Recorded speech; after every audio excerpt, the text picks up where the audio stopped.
What's up guys? Steve Cook here from fitnessculture.com. I'm in sunny Sydney, Australia, and today I'm gonna go over with you my favorite exercises to target one of the most talked about or questioned body parts of the leg. So I always get this question, Steve, how do I get a bigger teardrop muscle, also known as the vastus medialis? So your vastus medialis is just above your knee and just on the inside there. So it's that teardrop muscle that bodybuilders love to have, but it's a really hard one to get. It's really hard to train just this area. Today we're gonna be looking at it from a bodybuilder standpoint, how to develop that, but it's also good practice because it's gonna promote a healthy knee. There are three things that we really wanna concentrate on when we're talking about the vastus medialis. The first is our toe position.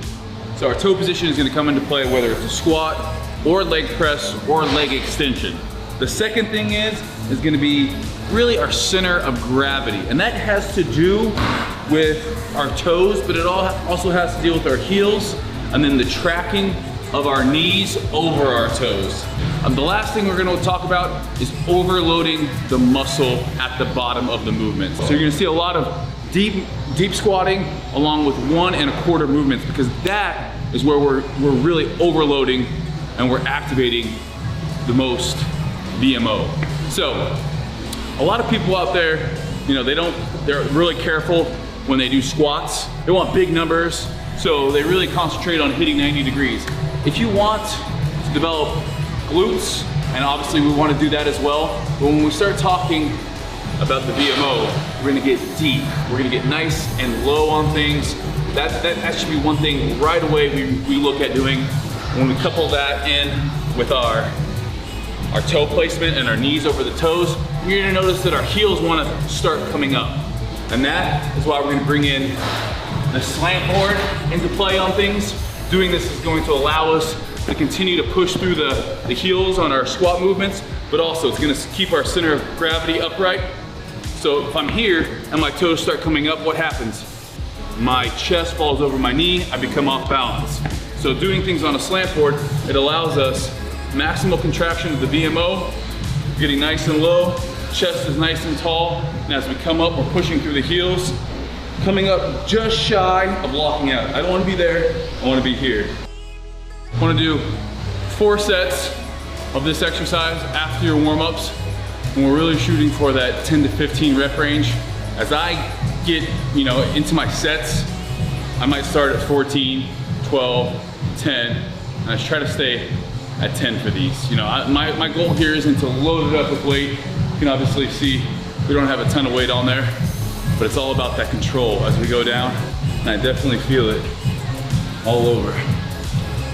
Next exercise, I'm gonna be showing you 3 different variations of it, but basically it's a single leg squat, or in this case, a single leg step up. We're gonna be setting up the leg we're working, knee's gonna be tracking over the toe, we're gonna press up, and then with our off leg, I'm just gonna keep it straight, go down until I touch, and then back up.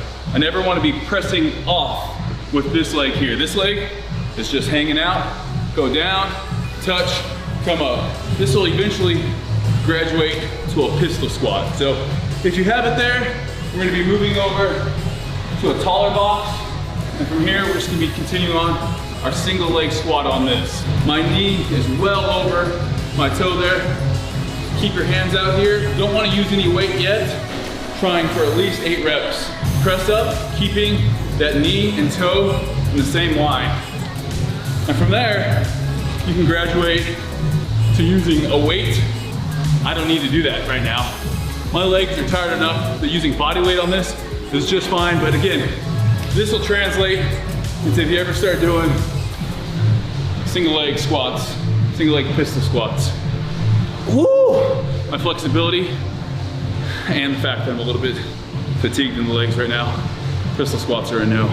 Next up in our VMO training is going to be a leg press. Typically, we're just going to be working our legs, doing a standard leg press. Our feet are going to be in the middle. We're just going to drop those to the bottom.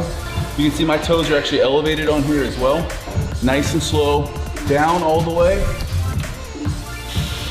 up a quarter, back down, all the way up. We got 4 sets, shooting for 8 reps of 1 1/4. So it's a lot of time under tension, a lot of maximizing the load at the bottom of the movement.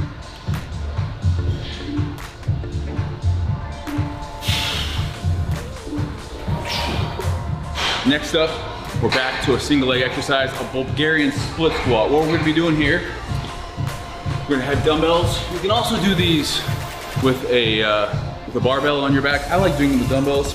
You're gonna have back leg on the bench. So that rear leg elevated as we go down. Once again, you see that knee tracking over all the way down, get depth, and then press back up. Keeping that knee and toe in line. I don't want it caving in or going out, but that knee is gonna come over top. So we're gonna be doing each leg individually, 10 to 12 reps. If you want, I've recently started doing these also on a slant board. Nice and high, I'm gonna be doing them on there. If you can graduate towards this, feel free. We wanna make sure though that you've mastered the basic movement first. The final movement for our VMO training is gonna be a leg extension. And I know leg extension works primarily your whole leg. Extended, down 1/4, back extended all the way down to get a nice stretch in there. Biggest thing is, instead of just keeping our toes straight, we're gonna go slightly pointed out there. And you can just feel it. You just point your toe and go here, you get a better contraction in the VMO.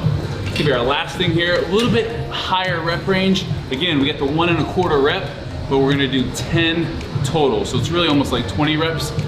And then again, you can do this together or single leg, especially if you have one leg that's lagging a little bit. I'd recommend doing an isolation and really focusing on doing the same number of sets and reps on each leg, but only going as heavy as that smaller or weaker leg or less defined leg you know, can handle. And that leg might be less defined for genetic reasons, or let's pretend that you're always looking at one leg. I tend to do that with my arms. I always tend to look in the mirror at my left arm. It's like, hey man, switch it up. Look at your other leg. Focus on that other leg. It's hard when you talk about mind-muscle connection. We have 2 VMOs. Where's your mind connecting with?